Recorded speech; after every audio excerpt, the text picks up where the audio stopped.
3 साल बाद अब मजनू तैयार है बदले के लिए। उधर शाका ने गांव पर कब्जा जमा लिया है और आधा DH उसकी नापाक इमारत बन चुका है। मजनू काली घाटियों से निकलकर बादलों को चीरते हुए अपने गांव की ओर रवाना होता है। गांव के मुख्य द्वार पर ताला लगा था तो मजनू ने एक पुराना पेड़ चुना और शेर की तरह उस पर चढ़ गया। छिपते छिपाते गांव के अंदर घुस आया। वहाँ उसने भेष बदला, एक थका हारा मजदूर बन गया, लेकिन आंखों में वही पुरानी बिजली थी। वो जुल्म का तमाशा देख रहा था और चुपचाप अपने ही लोगों की मदद कर रहा था। शाका अपने ताजमहल जैसे महल से सब देख रहा था और जहरीली हंसी हंस रहा था, लेकिन उससे क्या पता था कि अब उस पर कयामत टूटने वाली है।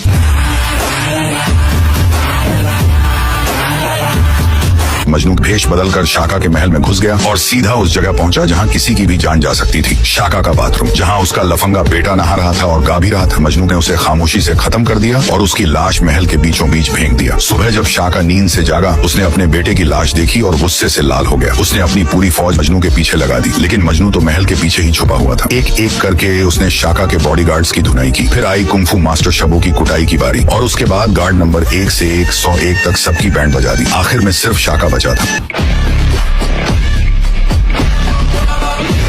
उसने गोली चलाई और मजनू घायल हो गया, लेकिन मजनू ने भी एक तीर निकाला और शाका के सीने के पार कर दिया। तभी गांव वाले अंदर आए और मिलकर उस जालिम लाल देवता को मौत के हवाले कर दिया। उस दिन के बाद गांव में सिर्फ खुशियां थी। मजनू बन गया गांव का असली हीरो। गांव वालों ने उसके लिए एक राजमहल जैसा घर बना दिया और लाखों में एक लैला का रिश्ता भी मजनू से तय हो गया। दोस्तों, कैसी लगी आज की कहानी? अगर मजनू के लिए एक लाइक और फॉलो नहीं किया तो समझो मजनू का तीर छूट जाएगा।